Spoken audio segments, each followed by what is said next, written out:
Colin, welcome to the Metal Cell podcast. Good to have you, man. Thanks very much, Richie. It's great to be here. How is Cork treating you? I heard you moved.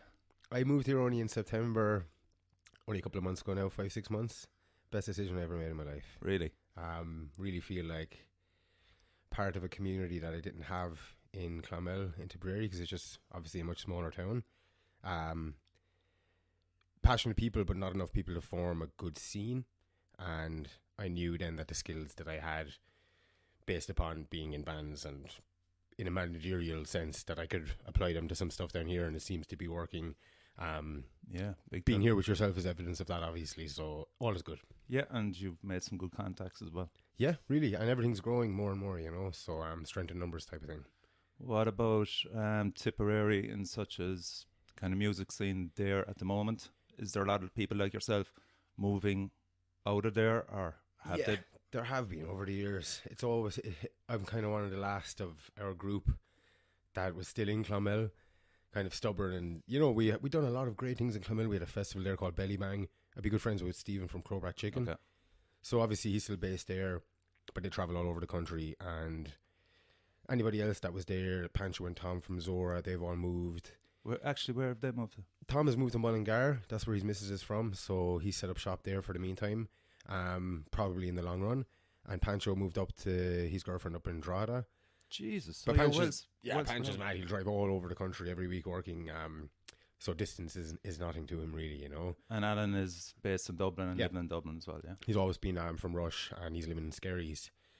But we all travel back to Tipperary for practice, and we still practice in Tom's parents' garage at the side of the house. Jesus, we were that's even mad. there on Sunday, so we all travel all over the country in terrible weather to play heavy metal, and he's, you know, semi-retired parents are still happy with it. So I don't know how that one's working, but they're saints, they're second parents, so we're lucky in that regard. But Tipperary, the people there, obviously, as history goes, incredibly passionate people like all of the Irish people, but there's just not enough of an infrastructure there in terms of having a city that you could, you know, base actively running gigs that are reoccurring. It's just hard to generate momentum. Things get going good, and then one or two kind of key members of that thing leave because it's a natural time to leave a small town if you've got big wings, and then it kind of comes apart at the seams, which is unfortunate, and it's a hard pill to swallow because you're very proud of where you're from, obviously. But yeah, Cork isn't so far away, so I'll take it as a new home. No Cork accent yet.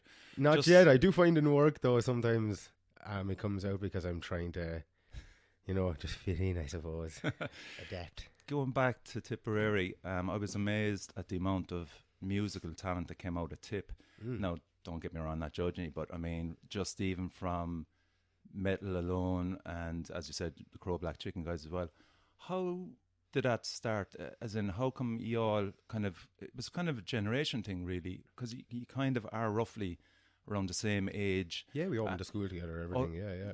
So you all know each other from school, but like, how did you teach yourselves, or was there one guy in particular that knew guitar that you went to got lessons and stuff, or how, like, in such a small community, it was just unusual that so many great musicians came out of there? Could you tell us about that? I'd say the cider had a big part of it. I think it's a combination of things. It's obviously, just from my perspective, there's a certain wildness in that part. You're in a valley. There's just a certain type of person there. I don't know. There's an independence in the people there that, for myself, for guitar, I was just like, I'm just going to learn how to play guitar, and I just went and did it, you know. And it took years, and I'm still learning how to play guitar. When with Stephen and Jev, who's the drummer from Crowback Chicken, we were all like that. We were all just playing Seek and Destroy by Metallica, and, you know, trying to spur each other on, and we'd record funny songs. I remember Stephen, more affectionately known as McGrath, he had his grandparents' old house on his parents' farmland, and it was derelict at the time, and we just go out there and we just get drunk and just write some songs, funny songs. Kind of, we learned how to be musicians by taking the piss. Yeah. And then we kind of realised, wait a minute, we're musicians now. We know how to record, we know how to play music. Why don't we get a little bit more serious about it and come at it as artists rather than drunken young lads that are kind of, you know, not admitting that they're actually artists, you know what I mean? Because it's maybe a dirty word when you're from a rural enough town. And what town was that? Clonmel. Okay. So it would be the biggest inland town in Ireland would be its claim to fame, but still a small place, you know. And for our generation, like, not a lot of opportunity in terms of creating an infrastructure for creative people. You know, it's very much pub bands and. But like it all, yeah. But from what I can remember, Clonmel always had a kind of a good reputation for music. Anyway, live music. Yeah, you know? We had a place called the Piper Inn. Christy Moore lived there for a couple of years, as far as I know. So it's, you know, it's seen its fair share of creative people come through there. The Piper Inn was the mecca. It's still a sore spot now for us today because it closed a couple of years ago. The owner, Paul White, he's the patron saint of all of us as bands, you know. When we all look back in 20 or 30 years, we'll all have him to thank.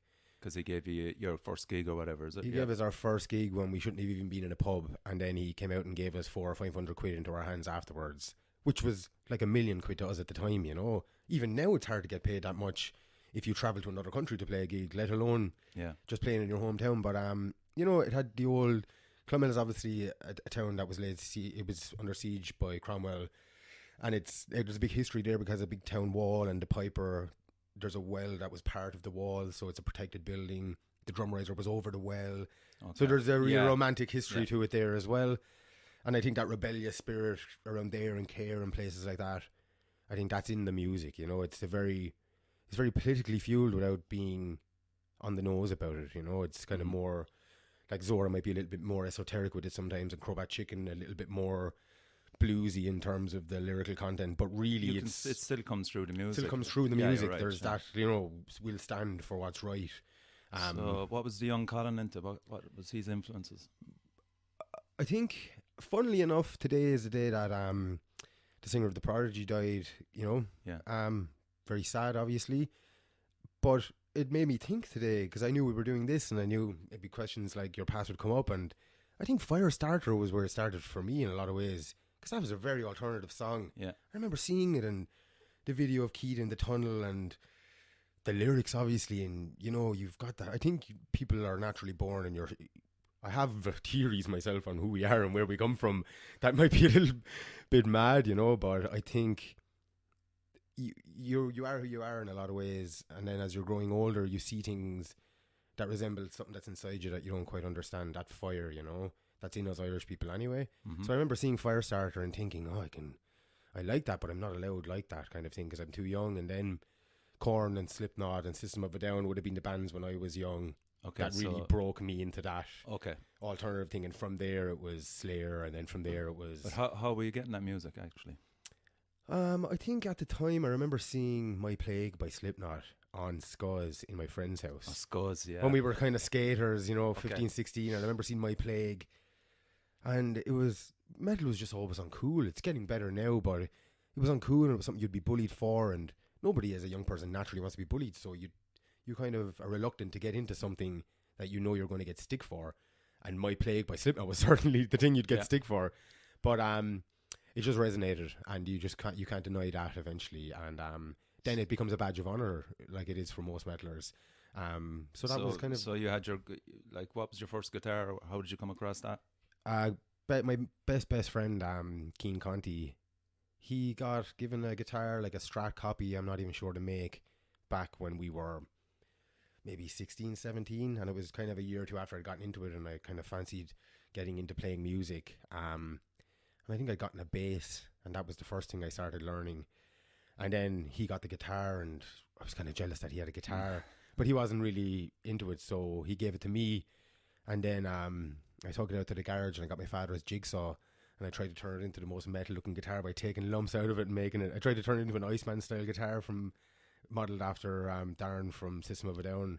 Sprayed it completely silver with car spray, ruined it. But I loved it, you know, it was the thing, but you couldn't obviously play it afterwards. But that was the first guitar, and from there I think it was just a matter of getting into it, and I spent like my first paycheck for my first job on getting a Viper, an LTD, and that served me for 10 years until I eventually got a custom build. But humble beginnings.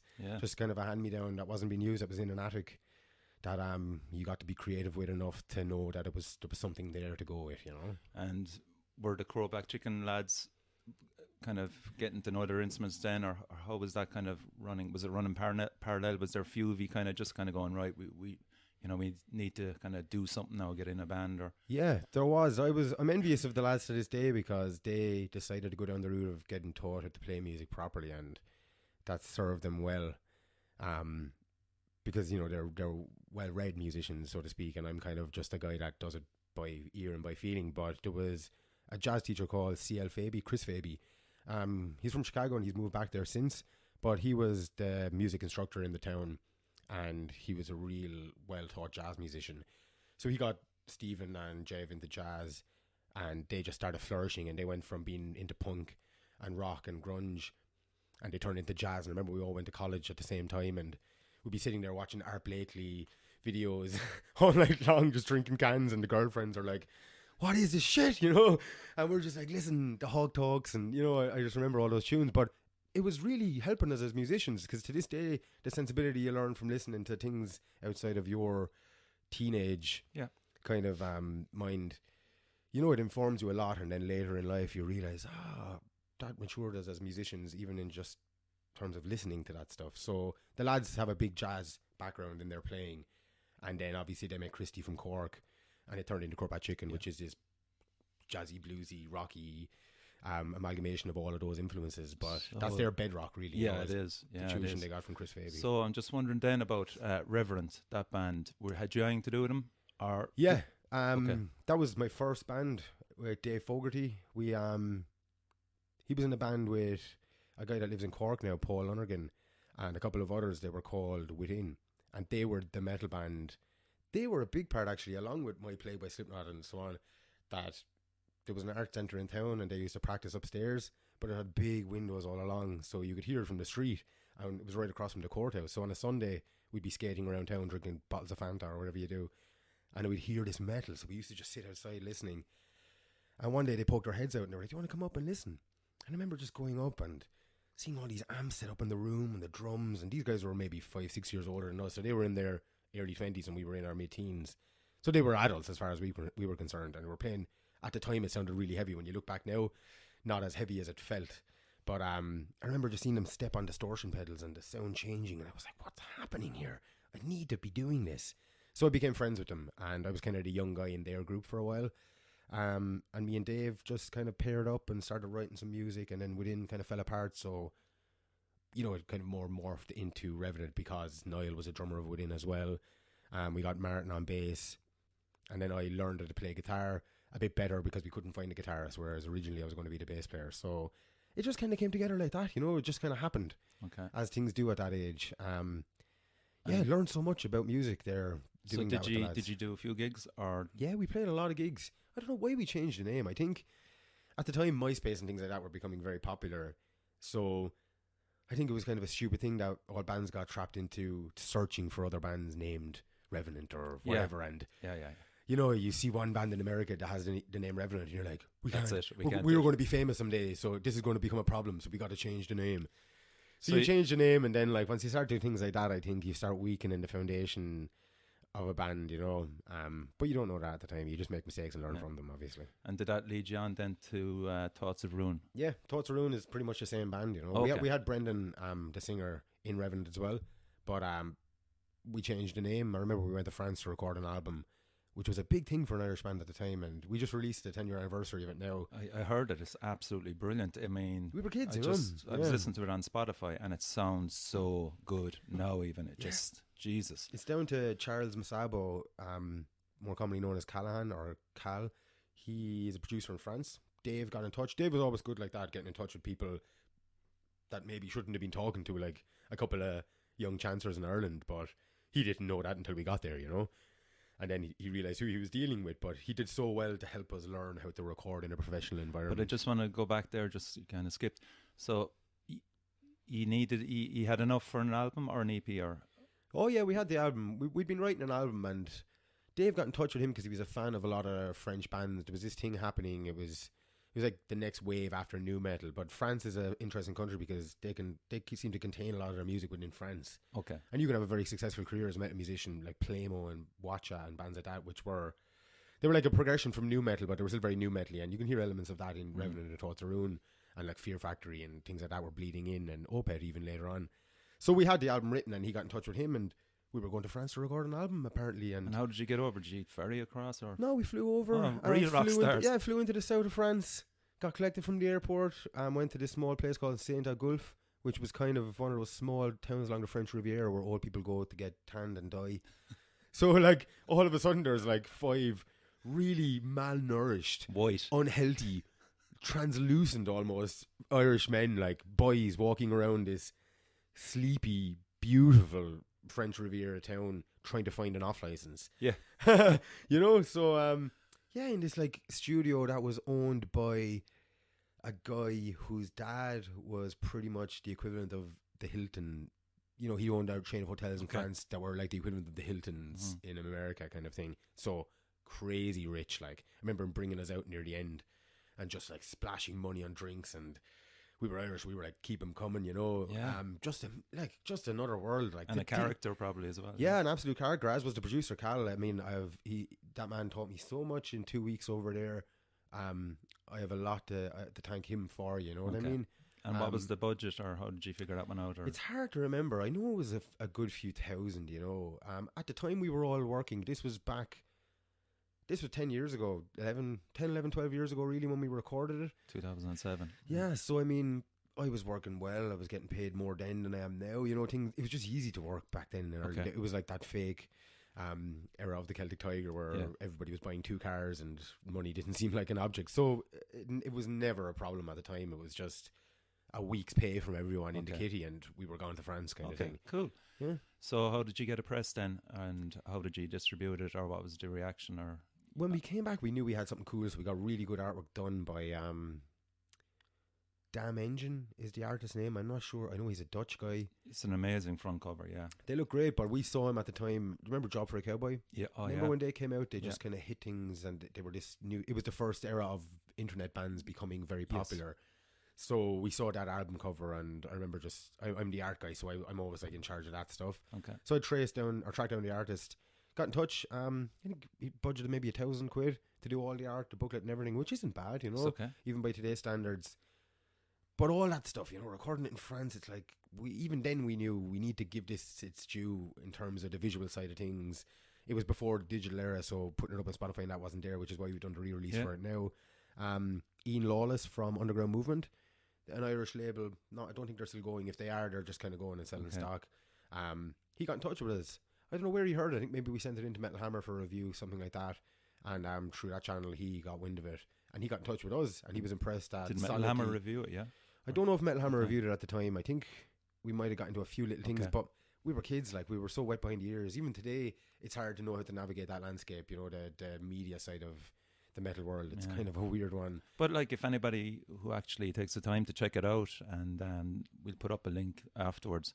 Just the whole package, the artwork, the sound, everything is just top quality. I mean, kudos, you know. Yeah, it's cool. You know, it's cool to have that, because then I think what it did for me anyway. It set a bar in my mind as you're never going to go back the way as a creative person. If you are, that's the road to depression, you know. So it set the bar high, and ever since then, I'm always trying to exceed that bar. Okay. So it was great for that. Like 2 weeks, like those 2 weeks were like, I don't know, 4 years doing a degree in whatever your thing is. Experience. Yeah, the experience is just. They're worth their weight in gold. And of course, like, you were kind of, to some degree, kind of making it up as it went along, and then suddenly, as you said, the 2 weeks over there opened your eyes. Everything. Yeah. So what way then did the band go after that? Or it went well after that for a while. We were playing gigs. I remember back doing all ages gigs in Crushkill Lawn and hotels in Waterford, and just kids going crazy. You know, Walls of Death, and I saw that actually. We had a great following in that. Amongst like the younger generation, which was great. And to this day now, some of my closest friends here in Cork and people I know, like Chris and Alex from Baylor, they were at those gigs when they were kids. No way. You know what I mean? So, and you know, it's just mad to look back at all that and how it's all come around, and to end up like living with those people for a while, and you're like, how has this, you know, it's funny. So you always look at things, every interaction in life then as it could be bigger. But yeah, we did really well. Gigged a lot for a while. We're really passionate about it, really pushing it. Then members just start not pulling their weight. You know, people lose interest. People's priorities change because girlfriends. I know. Yeah. What was the scene like back then? You said were they well attended, the gigs? The gigs were great back then. That was back. It was like 2008, 2009. Was it? Yeah, between 2006 and 2009, I'd say were like the main gigging years for us. So Crushkin Lawn was really buzzing then. It was, yeah. Siege was like we played a couple of the early Sieges as Revenant, and then as Thoughts Around. That was still in Baker's Place. So that was building and building. You see, I was missing all that time because I was living in Dublin. Dublin, so, Dublin wasn't really a place that we played much, you know what I mean? Yeah. It's just, well, like Dublin is kind of insular that way. It is, yeah. Unfortunately, you know. I think that's changing, but at the time it was very much Dublin bands got priority over anything else, and they got the gigs as well, you know. That's only changed in the last few years. No, exactly, really, exactly. So kind of from there then, how did you form Zhora, or how did that come about? After Thoughts of Ruin ended, I was heartbroken because it was supposed to be everything, you know. Okay. And then when it was coming to the end, it was just kind of trying to drag dead weight around, trying to get people interested and trying to replace members, and everything was just changing too much all the time, and it just was getting too weak that it just had to be done. So it was, I can't remember exactly how it ended. I think it just petered out, you know. Okay. There was no bad blood, so to speak. So I spent a couple of years just getting real fat and real depressed, and working in a factory, and just, you know, not just Were you writing or anything? nah, everything stopped, everything. Okay. Like, you know, I was just Lost. lost. Yeah, Okay. completely lost. And I just remember realizing that music is missing, you know. And I just got the guitar out. Were you Right. that kind of guy, actually, that, you know, you said you were lost there, were you still getting guys coming up to you going, Colin, what are you doing? You know, we loved your stuff. And or did you just kind of keep away even from those type of people, like socially? Yeah, I Did think you- in Clonmel there just wasn't really the people to socialise with. Crowback Chicken were getting big, so I spent some time guitar teching for them. I went over to Glastonbury with them. Okay. So that was great. I learned a lot actually doing that kind of stuff, which is paying off today. But really, I just started playing guitar again. I can't remember specifically how it happened. I just knew I needed to start playing, and I got a drum machine on the computer, and it became easier to record at home. So I just started writing songs myself. Okay. Wrote a few songs. Was going to gigs in Clonmel and the Piper Inn at the time. Bands would come through town a lot then, you know, because it was kind of a good link between Dublin and Cork, so it made sense for bands. So I remember seeing Pancho and Tom, who were the drummer and guitarist of Zhora, playing in their band at the time with a couple other guys in Clonmel. They're going to kill me now, but I can't think of the name of the band for some reason. It'll come back to me all of a sudden. Yeah. But I remember seeing them playing, and I just remember seeing Pancho. Me and Pancho are brothers now, you know. It's like we go up to check into hotels when we're playing gigs, and people ask us, "Oh, you guys are twins?" We're like, yeah, we are. We just go with it now, you know. We're just, you know, peas in a pod.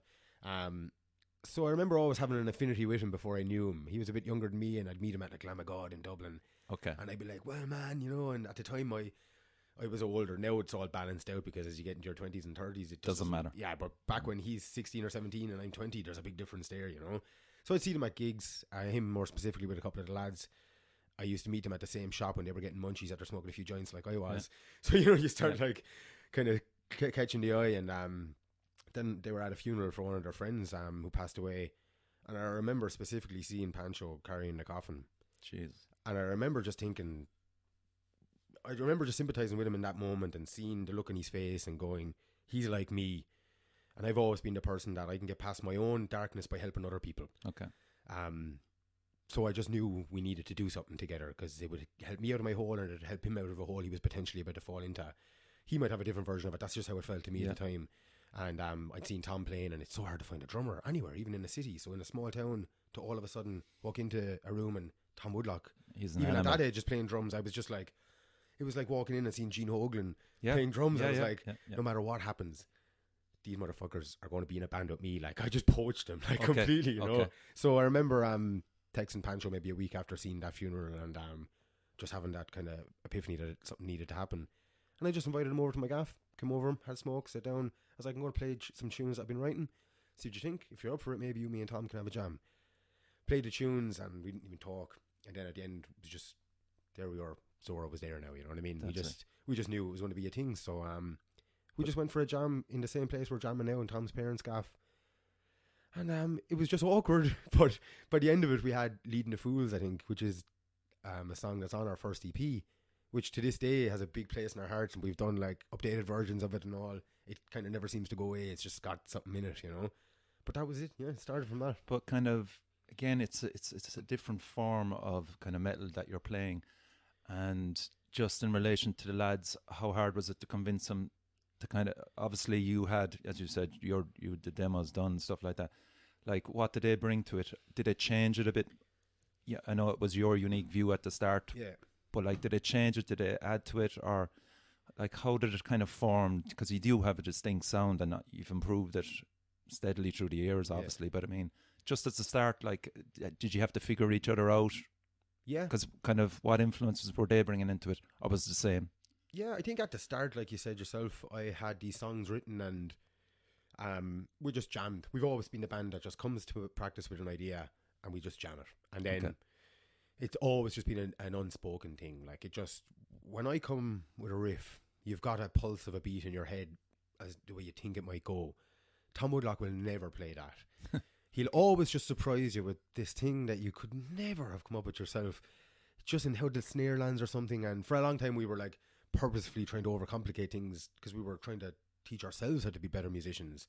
And I think we've gotten a hold on that, and like it's okay to simplify things for this part. But at the time, that's where Zhora's sound came from, this like more new, this kind of tread new ground always, like for every note, for every beat. So I think at the start it was a lot of my vision that got that first EP together. Okay. But like really the songs molded into shape by just us jamming together and getting used to each other, you know. So that EP then was Feet Nailed to the Ground in 2012. Yeah. And you recorded it in Limerick. Recorded in Limerick with Ben Wonders from Sharborn. Recorded it in the church in the middle of the city. He's actually done a few albums. I've heard of his name before, Sharborn, Ben is great, you know. Him and Kieran, the both of them are engineers. It's just their life, you know, like the rest of us. They're just great at that, and they're just good people. So it was a no-brainer. I remember we recorded most of the music there, and then we went to his mum's house and recorded upstairs, very much like this room, and we did guitars, and we were just learning as we went. It was the same. I had the studio experience from Thoughts of Ruin, and that was a big thing because I knew how things would work, and I recorded the bass, and then we didn't actually have a singer, so we finished all the music. I had the idea that I'd like to be the singer, and I had lyrics written in case we, you know. So when we were just there and we had the time, and it was like, well, I have some lyrics written, will I just go in and try them out? And I remember going in and doing the first song, looking back in the room, and everyone gave the thumbs up, and we're kind of like, we didn't know you could scream or shout your head off, and neither did I, you know. So that EP, you're hearing me, my first ever vocal performance. Wow. So that was it. You know? You had no one assigned vocal duty. Were you just an instrumental at that stage? And then... Yeah, we just kind of thought maybe we'd get a singer. It was just and you brought it that far and then went, right, Colin. Yeah, literally there and then on the day. Like, we're like, sure, we'll just give it a go. Yeah, and yeah. I always wanted to be a singer. I always felt I could be. I was just, as an adolescent, I wasn't very popular. I was like popular amongst my friends and everything, but I didn't have the confidence to be that alpha that you need to be a heavy metal singer. You need to be able to go into that frame of mind, you know. And that was very much a big thing then on that day, to be able to just do it off the cuff. And so the next gig then you had to go up front then. Yeah. How did that go? We hadn't played a gig yet, you know. We the big thing that really solidified Zhora, and the big thing that turned it into a real thing, and the big brother that helped us become men, was Richie McCormick, and he was our bassist for most of Zhora, you know. He was the guy that got me back into music, actually. I spoke earlier about being manically depressed, and I remember him. He's always the guy that gets you up out of a dark place, you know. And he knew I was in a dark place, and he was a bit older, and he was a regular in the Piper, so we'd all see each other, and Richie was kind of the mad older lad, and he kind of took me under his wing. And I remember him bringing me to the Siege after I'd been absent for a few years, and I just seen Five Will Die were still at it, and they were friends of mine from gigging back in the day, and that ignited it in me then again. So then it just made sense that Richie was going to obviously come in and be the bassist, but he brought so much to it. And then he was the one that like gave us our bravery to just go and play the gigs and not worry if that song isn't quite there. We'll go and we'll gig it anyway. We'll do it live, you know what I mean? Yeah. And we did. And Richie was a big part of that, and he helped us come out of our shell on stage because he's an animal, you know. He'd like be biting the bass, and you're just like, well, fuck it, like, let's go, you know what I mean? It was like the Warriors going off to war, and he was the guy with the biggest axe at the front, you know. Or was it Hurley? When did Hurley come into it? Yeah, we brought the Hurleys to a couple of gigs. I think we might have alienated a few people with that, because there's a certain point of lunacy that the rest of the world doesn't understand. Yeah, and the Hurleys were. The Hurleys is one of them, yeah. But you live and learn. Yeah. So then that went, the following year then you recorded the album, Almaz. We went down to Kerry. Tig Healy, I believe, was his name. It was a studio in Ardfort, which is, again, down by the water, funnily enough. The trees were like growing sideways from the wind type of thing. Brilliant. And suited your music. Oh, inspiration. Class. We were there for maybe a week drinking Kennedy whiskey. We used to go up, and there was like maybe like a 50-year-old kind of one that was all dolled up working in the off license, and we used to go in there and have a bit of a chat with her, and the Kennedy whiskey was cheap, but it was really good. So we remember we claimed Carricktool at the end, you know, hungover. We were a real band of brothers. We still are to this day, you know. But there's a spiritual side of you as well. Yeah, like that kind of comes through. That can be a dirty word, spirituality, in this climate, you know, when everybody's trying to sound cool, but it's there, you know. Whatever your soul is, that's what drives this music, you know. And I mean, kind of from my own perspective as well, like a kind of, if you go to somewhere, and Kerry definitely has it, that if you're kind of in, we'll say, a lake or woods down there, there's just a different kind of feeling that takes over. And I'd imagine recording that album down there, as you say, by a lake with wind swept trees and stuff. Yeah, it's just must have just brought you on. I remember specifically sitting with Richie when Pancho was tracking his guitars, and between the house and the studio was an old butter factory turned into a studio, you know, so a big, huge live room, really class studio. So between there and the main house was almost like a sunroom, you know, a all glass conservatory type deal. And we'd sit in there. That was like the common room between both places. You could see in the door of the studio, and then you had the house there. But I remember me and Richie sitting there, and it was so windy. We were watching the crows just fly up into the wind and just let themselves go and be blown back by it. And things like that, you know, you're just looking at these crows having the crack with the wind. Yeah. And you're a couple of monkeys drinking whiskey, having the crack by vibrating strings through mad electronical machines. You're like, you know, it doesn't get much better at that stage. It doesn't get fucking much better as a group of 20-something-year-olds. You know what I mean? Yeah. That's their experiences that some people never have, no matter what the medium is. So, Almaz, funnily enough, is a Richie came up with the name. It's somehow Russian or some part of the world like that. I don't know where he came, some Wikipedia some night, but it means rough diamond. Okay. And that's certainly what we were. Yes. So it suited the music, and the lyrics were all kind of written by me at the time, and I was going through my whole rebirth as becoming like a better version of myself, and you can talk about that as being spiritual, whatever it may be. So we were all rough diamonds, and we were all trying to polish it together, you know. And what about did the lads come forward then with kind of vocal duties at that stage? Yeah. Had you kind of settled into a kind of... Yeah, we settled into a better groove, and everybody was finding their place, and, you know, at the time I was still felt like I was the leader, you know what I mean, without sounding contrived. No. Like, cool. You know, that I still was kind of trying to I was the one firing the arrow, you know, and seeing where it would go. But Tom is like a big part of things now, and he always knew he would be, you know, and he found his feet, and he's a very intelligent guy when it comes to music. Like he understands it in a different way than me and Pancho, you know. We're the feeling, and he's the maths of it, you know what I mean, if that makes sense. So he's the academic side of things. So that was starting to come true, and him and Pancho started doing backing vocals. I think Pancho always did backing vocals and Tom a little on the first EP, but Tom was doing more, and he was adding a lot of percussion to things, and the arrangements of different parts, you know, were maybe solely him. Like the whole intro to it was all Tom, and everybody was starting to get a little bit more confident, you know. But that kind of took a bit of pressure off you then as well, did it? Yeah, sometimes I'll admit it's hard. Like, or was it when hard you to feel let like, yeah, sometimes it's hard to let go because you feel like I've been doing it right all along. You fear that if you're not the one in control, yeah, you know, control is a bastard. Like it's you need to be able to control something in order to make it work. But if you grip something too tight, it slips through your fingers. Well, I'm a machine head. No, yeah, exactly. You know, whereas now it's one as bad as that. You know. Yeah, we always wanted to be. We were always an unspoken rule that we were a democracy. You need it. You need it. You know, especially for this music, it's very much about no bullshit. So if you're going to have bullshit within the band that's writing songs about being no bullshit, that is bullshit. You know. Yeah. So everybody was starting to get their confidence more and find their voice a little more. It was really the album after that then when everyone started experimenting, and I consciously kind of stepped back a little bit from trying to always like, I'm going to put vocals here and just leave Pancho doing the thing, and you know, just let everybody like kind of do their thing, and then, you know, we'd all come together when we needed to. So promotion wise, touring wise of that album, do you want to just kind of talk through Almaz album? Yeah, Almaz, yeah. Yeah, how'd that go? Gigged. They were like some of the most frequent Did you get times. good supports? Yeah, it's hard to think, you know, specifically times and who we supported back then. I know we played with The Ocean.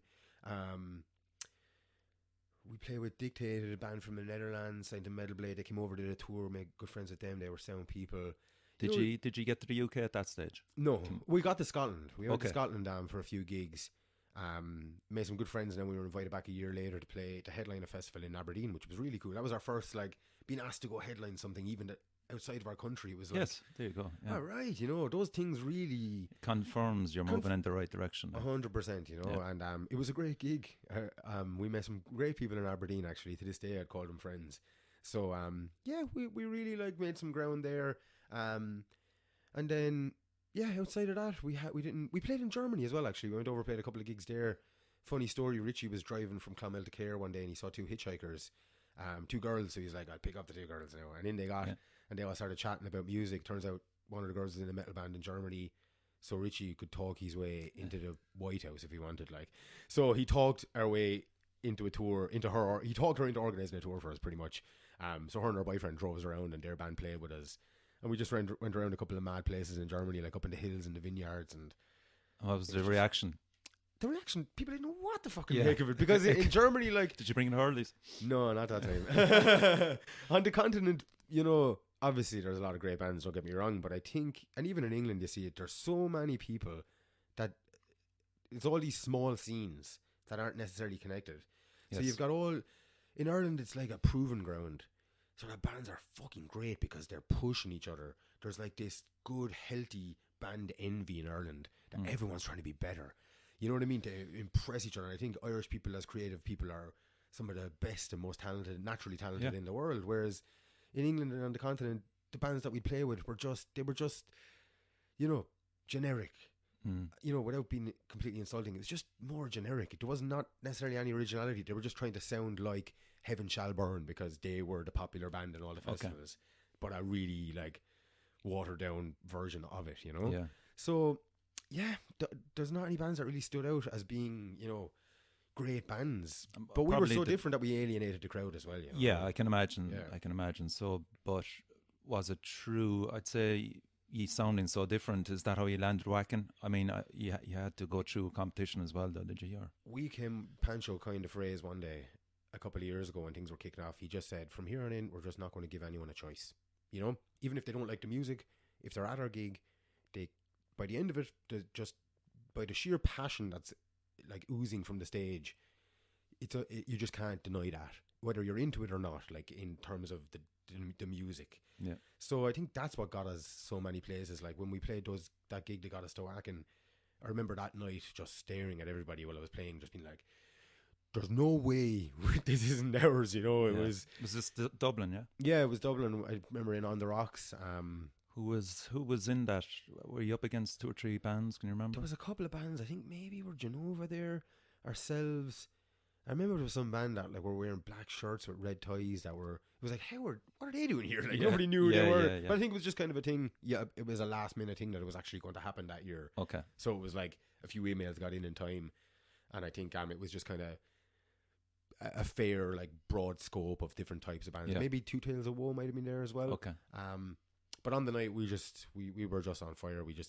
You owned it. Yeah, we just owned it on the night. Sometimes you have the worst gig of your life. Other nights, it's just nobody can touch you, you know? Yeah. In relation to that, have you been to Wacken? I mean, like, Wacken is that festival that, as a fan, you can never get there because it's always sold out. Yeah. Had you any of you been there before that? Yeah, I'd been there back in Revenant days. Me and Dave used to go to Hellfest, Wacken, Download. We'd go to festivals every year because we were working good jobs at the time, like I said earlier. It was easy, you know. It was just easy to afford these things. And at the time, it wasn't sold out straight away. It was you know, that was 10 years ago or so. So I remember going there, and then 10 years later, I remember walking out to the stage at Wacken and going, what the fuck is happening here? Like, you know, it was just mad. Complete circle. Yeah, man, it's dream. Me and Richie very much visualized that happening for years previous. We used to always say to each other, I just see us playing on a big stage. Our music does better on big stages, I think, than it does on smaller stages, you know. That's how I actually came across you. Because I remember just the big buzz about Zhora playing Wacken. I was going, fucking hell, an Irish band getting the main stage in Wacken. I still don't know how I came across the news, but it's obviously on social media or something. Yeah. Or then I started following you. Then I was just going, Jesus. So when the footage came up, I was just going, this is savage. Yeah, it was great. And like, you did stare down the crowd. You were not intimidated. Maybe you were inside. The hearts were probably going like crazy, but it doesn't come across in your performance at all. Yeah, I mean, the failings of that performance are a little bit of that in the heart. You know what I mean? Obviously, biggest gig of everyone's lives. There was other stuff going on there health-wise that really came to a head then, and it was the best and worst time of our lives. That trip to Germany, it really was, you know. So it was just like that again. It was like, we're fucking here now. And I remember thinking in my mind, I was like, no matter what happens, I'm going to play the best gig of my life. But you're playing gigs like this, and you just get on the stage and you got to play in 20 minutes, and there's an amp somewhere that you're supposed to be using, and your lead isn't long enough, and your pedals, when you get in the stage, you realise, shit, I should have got better pedals for the gig. You know, it's too late at that stage. It's too late, so you just go with it. So I hear it now, and I'm like, oh fuck! Like I hear that's the crux of being a musician, is you never get to enjoy your own music, your own performances, looking back, because you hear the failings in them. Okay. What was your kind of build up towards the gig? Like, did you like have a smoke, or did you have a beer, or did you just kind of go right on the day? Like on the day, just get out there, be sober, or what way did you approach it? Like we got in the van and we got the ferry to France, and we drove from France and we drove up through Belgium and we played a few gigs there. mad great experience. And then we got up to Wacken. So we're on the road for like a week in a van together. So like, we were as bonded as brothers could be. Yeah.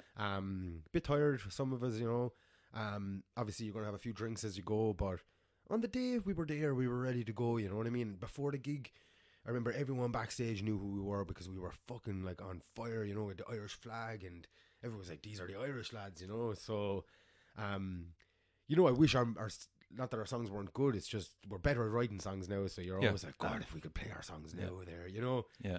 But outside of that, everything was as good as it could have been, It's we did the best with what we had at the time, based on our experience, based on the equipment we had. The afterglow must have been something special, though. Yeah, when we came off the stage, it was just amazing buzz, It was, I remember sitting on a hill in Germany that night with Pancho, after a couple of drinks and all, getting split up and finding each other again. I remember sitting there and just realising that this is what we're going to do with the rest of our lives. And it was very, those special moments you have with someone when you just know, you're like, it's going to be a hard road, but we're here now, Yeah. We've achieved more than most bands ever would. I've already achieved all my dreams that I set out for myself, and I'm not even 30. Yeah, well, as I said, you went full circle, like from a fan going to Wacken to playing it. I mean, that's a lot of people don't even get to enjoy that feeling. A lot of people don't even get to go to Wacken as a punter. You know what I mean? So it's mad. But the killing thing of it is like, there's a good Barnes lyric that came out on the last album. I can't remember precisely now, but the worst day of your life is the day your dreams come true, something like that. And it's very true, because you play Wacken and then you're like, right, well, I need to get back there. Like, I need to play every big stage in the world. It's like, not, obviously I'll play anywhere. I'll play in the corner of this room and I love it, and it'll be the same as any other gig. But as soon as you get to that level of it, you just want to get back there.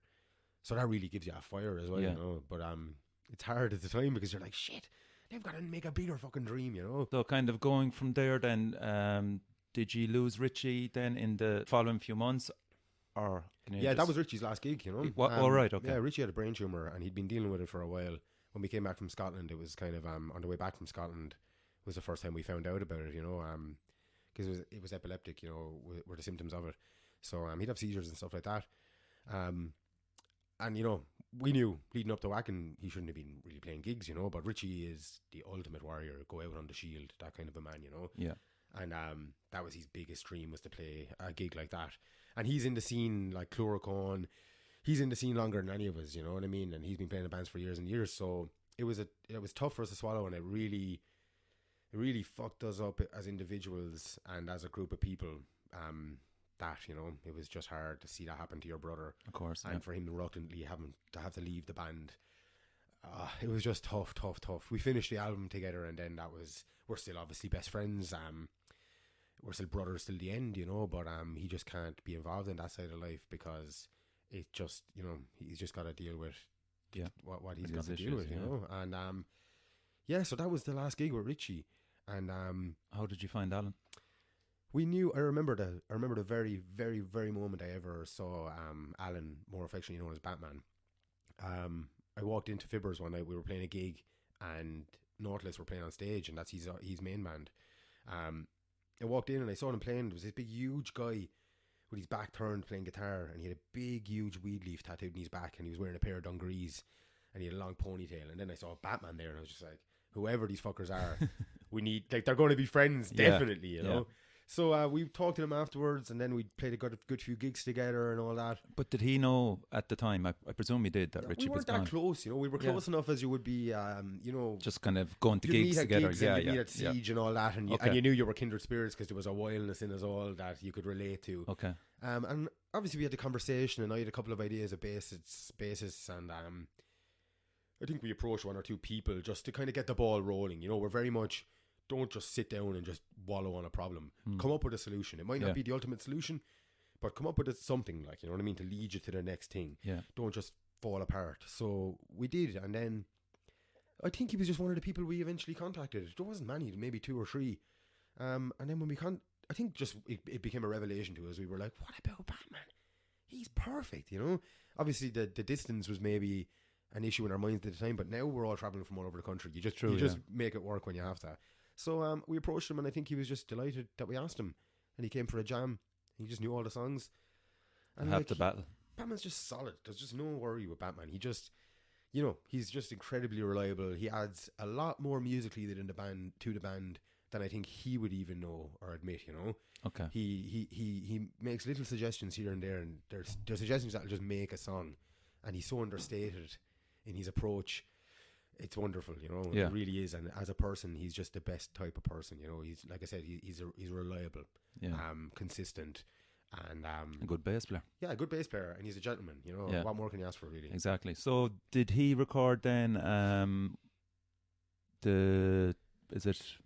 when that was 2017, then he recorded Ethos, Pathos, and is it Logos? Yeah, we recorded that over the span of about 3 years. That was all the stuff that happened with Richie, and, you know, your own personal lives. We were all kind of coming into our mid-20s and late 20s, and there's a lot of, like, recreational drug use that was maybe going a bit too far at times, and, you know, that was creating just some psychosis in people's minds, and we're all going through weird places, and we wanted to write the next Crack the Sky, and we had big ideas, and, you know, our ideas about ourselves are a bit bloated, I think.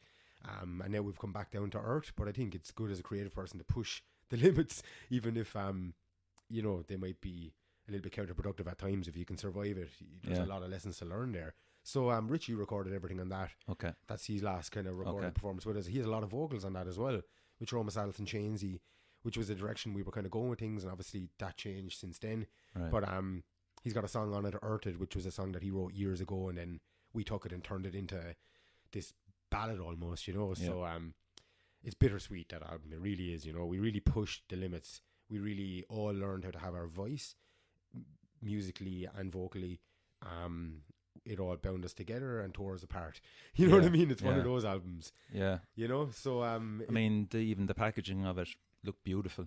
Yeah, we put a lot of work into things. You know, it's an incredibly vast concept album, and it's a great concept album because we understand it. Yes. The hardest part about that, like, we release an animated music video and another music video, and if you look at them, you'll see that there's commonality and there's an actual story going between them, and it's the same character. And we always thought, should we release like a 20-minute video of us explaining the concept?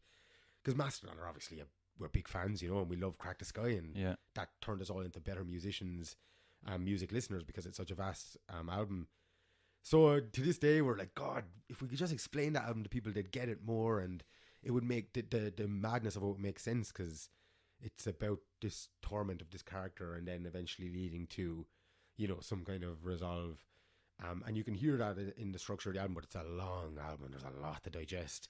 So it's very hard for people to wrap their brains around, I think. It's an album I found myself that it was one that I could relate to on a long car journey, if you know what I mean. Yeah, because you're in it, like, yeah, because like if you're listening to it personally, maybe 20 minutes and you get interrupted, you're kind of going, oh, I have to do this, I have to do that. But if you're on a long car journey, that album from start to finish, it's got peaks and valleys. Yeah, it does. Yeah.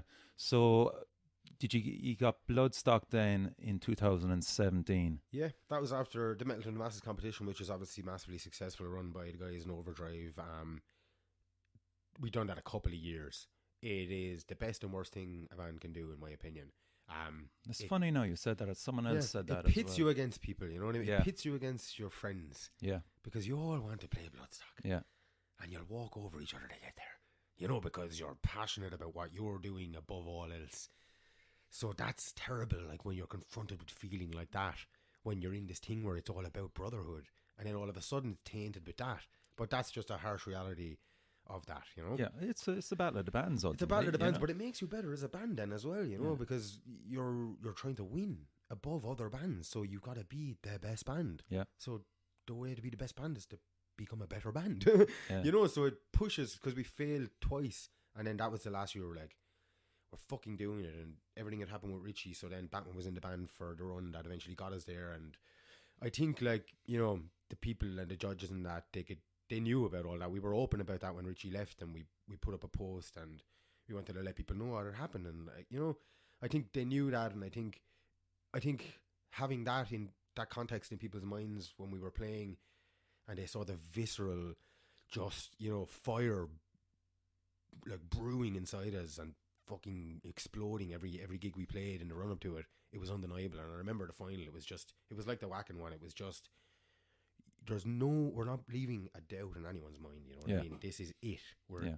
You know, self-belief, there's a lot to be said for self-belief, but when you can get 4 people to have that level of self-belief at the same time on a stage, that's the magic of it. That's why we're all sitting here talking about music, because that's the magic of it, you know? I found what I loved about you and Bloodstock, and of course you would have been probably competing against some of those bands that didn't make it, but the lads that went over, all my friends, the whole lot, Zhora, what is it, the New Blood stage, the support you had was great. Fantastic. Yeah. I mean, like, we were all down the front. This is the Irish lads, you know, and it was just like, come on, lads, just fucking knock them dead, you know. It's a mad thing, isn't it? I mean, to be on a stage in England, you know, after, you know, not to get too Republican about it, but yeah, I know. You know, the history that we've had, you know, it's a great thing to be able to go over there all these years later after terrible things that have happened between two nations that are right beside each other, and to stand on that stage and realise, you know, these are Celtic people like me, you know what I mean? And here we are now, and it's all that bullshit is behind us, hopefully, and it's a very amazing thing, and it has been for all the bands that have done it, you know. Have my regrets about that gig, like we all do in the band, you know, technical difficulties and different things that, you know, in my mind, it's not one of our best gigs, Bloodstock, and it was one of our biggest gigs to get, you know, but we kind of tripped over a hurdle here or there, and, you know, just some days the gig just isn't what you want it to be, because it's just so alien to you, you know. Yeah. But you know, it's an amazing experience, you know. That's galvanized so much more for us again. Look, you were cheered off the stage. I mean, everybody afterwards are just going, "Wow!" You know, I know you'd be probably your own harshest critic, you know. And I think he did the interview afterwards as well. Yeah. With I don't know who it was. Total Rock and yeah. So I mean, like, it's up to you then to sell the whole process that bit further then, and was there any kind of feedback from any of those? Well, everything afterwards? that's happening now with Zhora, like, we've got a lot happening at the moment, and a large portion of that has to do with the contacts we made from Bloodstock, the people that we impressed on the way to Bloodstock, and then the people that we've met at Bloodstock, meeting them again afterwards, where we did our own tours of yes, UK. you followed it up afterwards. We followed up afterwards, and what we've, like a lot of times, and a lot of band members will tell you this, that do that thing and travel and play gigs, it's, you can have a bad gig, but you can meet 2 people at that bad gig, and those 2 people can lead on to 10 brilliant gigs. You know what I mean? So there's no such thing as a bad gig, or there's no such thing as, oh, we're going to play in this gig in such a place, there was no one there, this and that, but we impressed the sound man who knows that promoter in that city, and then that gig is amazing. You know what I mean? So there's no such thing as a bad gig, really. You know, it always leads to something. What are the crowds like in the UK in relation to Ireland? I just think Ireland is the best. I just really do, especially now. I mean, what's happening in Cork alone, there's just the Siege. Look at the Siege in Limerick. I mean, bring any metal fan in the world and bring them to the Siege for a day, and they'll go away telling you that Ireland is one of the best scenes in the country, you know. I think just people here, you know, for all our begrudging and all our failings culturally, I think we just have such a clarity when it comes to art, and, you know, that spirit that's in people, and how people get it out, and how genuine and authentic it is, and how it's always a new take. Like, even go back to Tin Lizzy and Rory Gallagher, you know, Sinead O'Connor, these people changed the world with their music, and they were doing like a new version of something, or they were fusing things together, and, you know, just playing it with such passion that it was undeniable. And I think we have that here, and I think a lot of bands in England and places like that, they don't necessarily have that. Obviously there are bands that do, you know, and there are bands that change the world as well. I mean, don't get me wrong, but you know, for the most part, the scene is just kind of a little bit pedestrian compared to here. In the UK more so. Yeah, but there's a lot more What support about Scotland, for example? Scotland is a different animal then. Yeah, Scotland is a lot closer to us, you know, and the bands are a little different like that. I think when you go further south and you get closer to massive places like London, Manchester, They've Liverpool. such choice. They've such choice that, you know, you play a gig in a city and you get half the people, and then you play somewhere in the middle of England that's more like Clonmel and Tipperary, and everybody buys a t-shirt and a hoodie and you sell out all your merch, and then the promoter likes you so much that he pays you an extra £100. That has happened, yeah. Cool. That happens more in those places than it does in the city. Which is funny, you know. So it's to do with people, and, you know, you're a product of your environment. So people that live more rurally or with less, you know, places to go see a gig on a Tuesday night or whatever, they appreciate things more. Yeah. And the bands appreciate how much harder it is for them to have a scene, so they'll put more effort into it. Whereas in your city, you just become more pedestrian to it, and you become complacent. Yeah, well, people could miss it too, as I said, like kind of, you know, Dublin not so much. I'd imagine with London alone, just this sheer scale of gigs that are on there. Yeah. I just wonder about like a band like Zhora or 10 Ton Slug, when they hit London, you know, do they have to kind of go out of their way to promote it socially? I think that's probably the best way to kind of go about it. Yeah, is it? It's hard then. You're dealing with like... Because like, you know, if you kind of leave it up to we'll say a promoter in London, will he go the extra step for you? No. Yeah. This is what I'm trying story short. Like some promoters, they're doing it because they love to do it. Like you're doing this now because you love to do it and you have the capacity to do it and help. Promoters are a weird one. You have the promoters that do it because they love it and they understand how hard it is for bands, and they understand that they can help be a facilitator to the whole scene. Then you've got promoters that were too lazy to pick up a guitar and they want to be a fucking rock star. Okay. You know what I mean? Yeah. And all they care about is being seen to be putting on gigs. Bullshit. Yeah. And there's a lot of them, you know. Okay.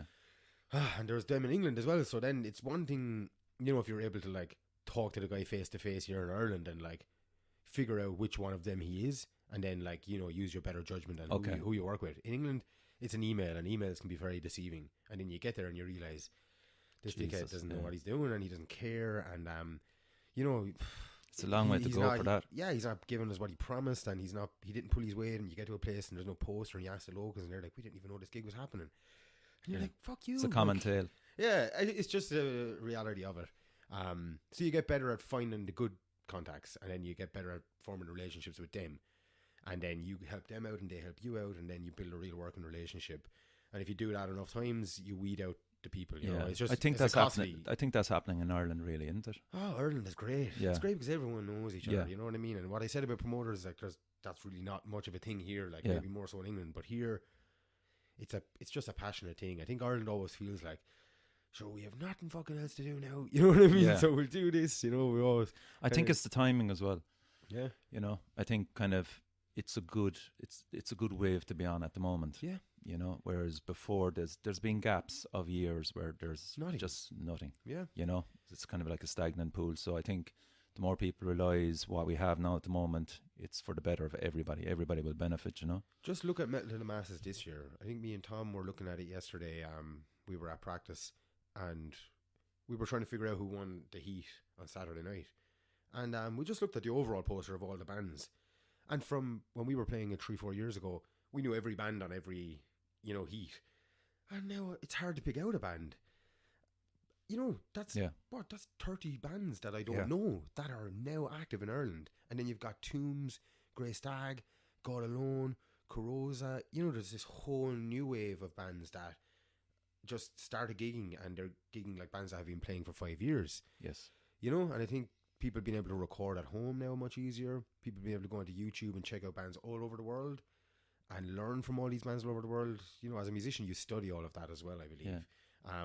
But as a musician as well, Colin, with your experience, I mean, Jesus, you're at it now for 15 years. 15 years. So like you will be able to approach these younger bands. Oh, and I am. And you can see it. You can see it with people talking to you. You can see it with Sean or the 10 Ton Slug as well. Yeah, you know, I can name a few that really want to help others. You know, man, come with us on this journey, and we'll help you.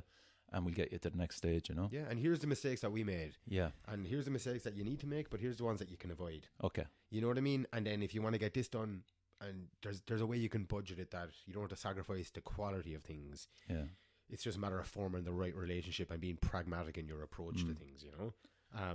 So that's a big focus, helping everybody, helping each other. So in 2018 then you did Rootless Bastards, a single. Is that lead up to an EP or an album, or can you say? That was like Rootless It's a great Bastards. song. Yeah, man. Great video as well. We're so happy with all of that. It started as a joke. After Rootless Bastards logos, we wanted to start writing again, and we thought, all right, we need a palate cleanser. We need something that's fun, because Eidos Parasoga was so heavy, and like, even though the lyrical content is esoteric, it's all very much close to home for your own mental torment and dark periods that we all went through collectively and individually. So we were like, we need to just write a fun song. So we thought, we'll take our favourite genres: thrash metal, death metal, black metal, sludge metal, doom metal, and we'll just make a song that has the best parts of all of those genres. So it started as a joke, and then as we started writing, we were like, oh, we're actually getting better at writing songs, so like it doesn't sound like a joke, you know. So then, all right, let's write some lyrics just about the bastards, you know those bastards, like you know, the government and the this and the that, the demons in the head. Yeah, it's all about that, you know, and just about a middle finger up, you know. It's like tongue in cheek, you know, just it's a positive anthem, really, is what it is. Yeah, you know. So and the video was excellent as well. Yeah, we just said, look, let's put some money into it. Let's release a video. We got Doc, who's a great videographer. I saw he did the video for Tuesday Blues for Baylor. I thought it was a savage video, a savage song as well. Baylor lads are class. But saw that and thought, right, whoever this guy is, he knows. He's obviously a musician. And then I was like, it's your man Doc from Red Enemy. And of course, yeah. So I had some good chats with him on the phone. Got together in a basement in Dublin. Spent a whole day playing the song about 500 times. So we know that song is in us now, you know. Yeah. But we had the best laugh, and it was kind of launching a bit of a new aesthetic for us. We decided, you know, just to switch things up and get a bit more professional, a better approach to it, and you know, galvanize the whole overall image of the band and try and, you know, cement who we are and not just be kind of this, sure, it's this and it's that. This is what it is, you know what I mean? This is what Zhora is. So the new music that's coming out, we actually we signed a deal lately with a label for a new release, which has been recorded for a while, but we've been sitting on it. We did it with Aidan Cunningham. Sonically, musically, it's just head and shoulders above everything else Zora's ever done. Brilliant news. Even Rootless Bastards, head and shoulders above. Is that going to be on that album? No, okay. we were. There was talks single. of re-recording it, but we recorded that with Mick Richards, a track mix, and we love what we did with him. Like, we went up for 2 days. He invited us up to record for free. Actually, he just wanted to work with us, and then things went so well on the first day that we went back for a paid day and finished it up and really put the work into it. So yeah, we went to Aidan, and we always wanted to work with him, and he's just, if there's a band listening to this that's thinking about a producer, Aidan Cunningham is the guy to go to if you have the money for it, because he's worth every penny, and he's just an absolute gentleman to work with, you know. So yeah, new. I don't know if I can call it an album or an EP. I don't know what the technicalities are, but it feels like an album to me, but technically it's not as long as an album should be. So it's just a name, really. So it's coming. Yeah, it's coming. It's all artwork is all done.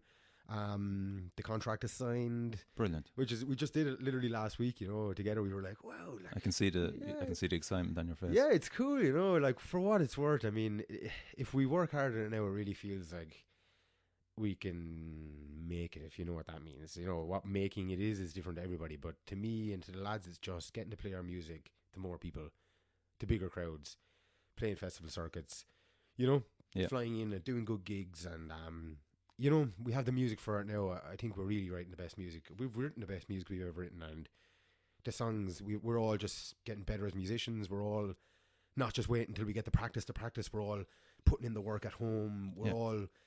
We went through some time when everything happened with Eidos Parasoga, and we went through a dark period after Wacken and stuff like that, and it kind of frayed the relationships of us in the band, and we were all developing, and now we've all found amazing women in our lives, and I think we're men now, whereas we were in the transition between being kids and being men, and I think now we're men, and it's in the music and the lyrics, the whole concept. It's not necessarily a concept, but it's about Ireland. Like, there's songs there that are about the absolute atrocities that the Catholic Church and religious institutions have caused in this country, like, you know, literally burying fucking babies in the ground.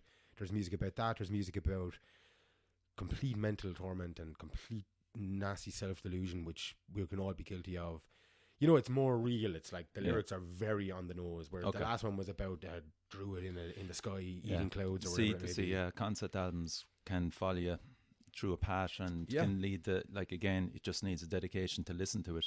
So that's interesting that you're kind of going this other way. Oh, no, it's kind of more social commentary. It's more of a social commentary without us thinking that we're the next Rage Against the Machine or anything. Like, it's just social commentary on what it's like to be a man in Ireland with seemingly no real future. You know what I mean? Like, so when it comes to financial security or, you know, mental security, it just seems now there's, you know, it's easy to fall through the our cracks. parents like didn't have the internet, and it was like, this is what you do, and if you do this, everything works out like this, and then you have your pension, and then, you know, that's what that is. And now everybody wants to be a rock star. Everybody wants to be the king of the world because everybody can see the world through the lens of a screen now. Yeah, and without doing the hard slog to get there. Yeah, you can just fake it there now. Like, whereas, so everything's gotten back more to being more socially fueled in terms of the lyrics. It's more, you can listen to it, and if you're someone dealing with mental angst, or if you're someone that's just pissed off about atrocities that have been caused by vultures and swine in this country, you'll listen to it and it'll resonate with you a lot faster than maybe Eidos Pados Logos would have. For your own design then, the Bolga design. The Bolga design, yeah. That's, where are you going with that? Funnily, just talking to Erica about that even today, and I'm thinking about relaunching it all. It's gotten to the stage now where I've been very successful with it, you know. I started drawing again. It's something I always did when I was young, and it's another thing like music I gave up for a certain amount of years. There was just something missing inside me, and then one night I started doodling, and then Zhora became the thing that I did art for, and that led me on to meeting bands that wanted art by me, and I formed many great relationships by doing that. I have a very big calling in me now to keep our Celtic heritage alive. Jim Fitzpatrick is my master, you know, as far as I'm concerned with my art. I have one of his books at home, and it's tattered, and it's my Bible. And me and Erica, who's sitting here beside me now, the love of my life, we sit down and we open it up and we go through the pages and the stories, and we find our future children's names. And I realize that he's going to die soon, and someone has to keep all this stuff alive because they're mythological stories, but they're stories about humans, you know, about, we can all be the Cuchulainn who can kill the hound, you know. We can all be Balor who can destroy, you know. We can all be Morrigan who's dark, you know. Or we can be an amalgamation of all of them. So they're stories to help guide the way and go, look, these are human characteristics and they're beautiful stories. So that's a big thing for me. I'm thinking of relaunching the art with a new name, everything like that. So it's in progress at the moment. I'm still doing commission work. I'm always doing that, always working with different bands, always trying to meet the deadline and never quite doing it. Because it's just hard to juggle all this stuff, and then moving to a different city and everything. It's just, and as you're getting older, you're becoming more of an adult, and there's I'm happy about that now. You know what I mean? I'm starting to. But to get the time to do the designs, though, how are you finding? I try not to work, like everybody's got to work to pay the bills, so I try to split half my week with working and half my week with working on art, and then the money I make from commissions for that, you know, is a good subsidy for money I'm not making by working Monday and Tuesday, whatever it may be. It's a constant struggle trying to find the room. I'd imagine so, yeah, constantly. The balance. So that's kind of, that wears on you after a while, when every time you get to draw, you're drawing for somebody and it's for money. So yeah, you don't have the freedom to creatively go your own way, is it? Yeah. And there's this, I really want to go that way. I really want to start doing graphic novels to do with Celtic history, but updated. So you can do a story about Cuchulainn, but it's Cuchulainn living today. Yeah. And he goes from the city and he gets to the countryside and he realizes there's secrets in the land, and he can apply that to everyday life. So, you know, it's like a self-portrait almost. I mean, like one that comes to mind, Song of the Sea. Song of the Sea, amazing. Yeah, and there's the Selkies, there's something there, like, I mean, that's exactly what I mean. Like what that does for the Celtic heritage and for our culture. Beautiful. I mean, absolutely amazing, you know. So I want to be a part of that, you know. Yeah. Sean Fitzgerald, he's another artist up north. He's done work for Ocus, Senzar most recently. He's like a dark Celtic artist.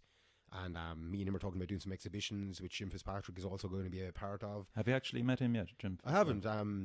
You know, Erica bought me some prints from him at Christmas, and he sent us some nice personalised stuff. It's kind of like I'm a fan, you know. So I'd love to I'm always saying I'll just write him a letter. Yeah, do.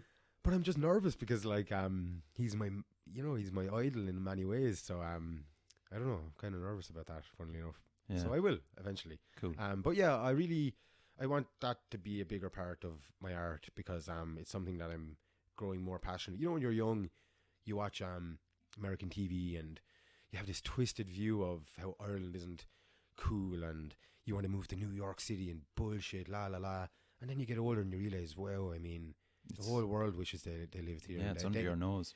It's all here, you know. Yeah. Just go swim in a lake this summer. Go swim in a lake once this summer and tell me that doesn't change your life, you know, for the better. Or read an old Celtic mythological story, or get a book on the stories and read it to your kids and put your kids into Gael Skull. And we have a beautiful culture here that people have systematically tried to destroy because they're intimidated by it, and it's up to us to keep it alive. Yeah. But keep it alive and modernize it enough that it's, you know, attractive to a young person's mind. Yeah, you can kind of get to them. There's better outlets for your work to be discovered. Actually, yeah, you know, I've done some kids books as well. Actually, I'm working on the second one at the moment with one of my oldest friends, Lorna Conti. She's an amazing person. She's battled, I wouldn't say drug addiction, but like bad drug use and different things like that. And she had a dark enough history, and she's used it all to get clean and empower herself. And now her whole thing is about empowering young people, teaching them that self-love is a good thing. It's not like this thing you should be ashamed of, to be proud of yourself and to love yourself. So she started doing classes. People should check it out. It's called Chill the Bean. That's the thing she's using at the moment. We released a book called I Love Me for kids. Great success. How would people find that? In Eason's or Waterstones? Yeah, you can get it in a couple of online? places. You can get it online. I believe it's in a couple of Easons around the country, maybe some independent bookshops. And we're working on the second one, and it's all about, you know, the mental illness that we've gone through as young people. You know what I mean? And that's the harsh reality of it. And now we have the capacity as people to turn that into something creative that can help a young person not fall into those traps. Brilliant. So that's, you know, as you get older, it's less about just drawing weird pictures of skulls, and it's more about, why am I drawing this weird picture of a skull? Like, what does it say? What can it do for the world? That's, you know, just make the fucking place better. Make this fucking world better for us all to live in.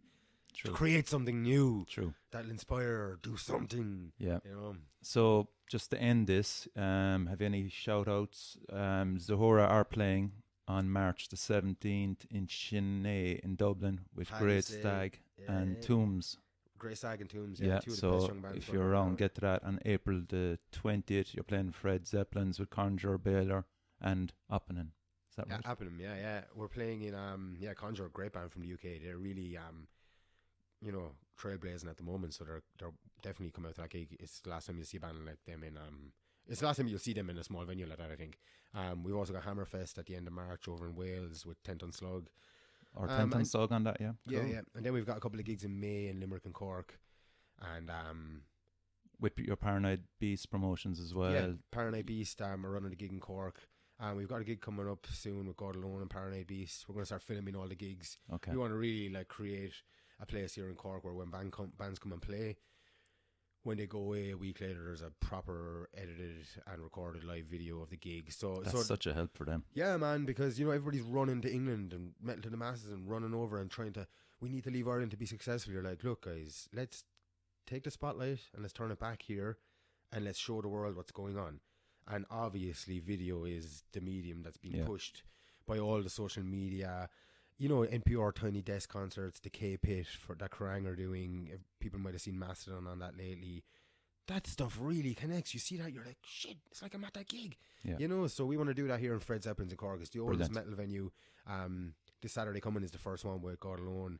And we were just in there today actually setting up projectors and trying to turn Fred's into like just something different. And I saw the Triskel one with God Alone, and it looked amazing.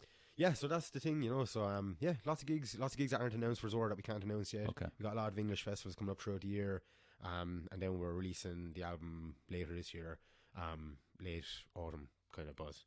Brilliant. So, yeah. So Colin, thanks for coming to the Metal Cell. Pleasure having you. Yeah, man, absolutely. And for all our listeners out there, check out the Metal Cell podcast on Facebook and Instagram, and email me at themetalcell@gmail.com. Over and out.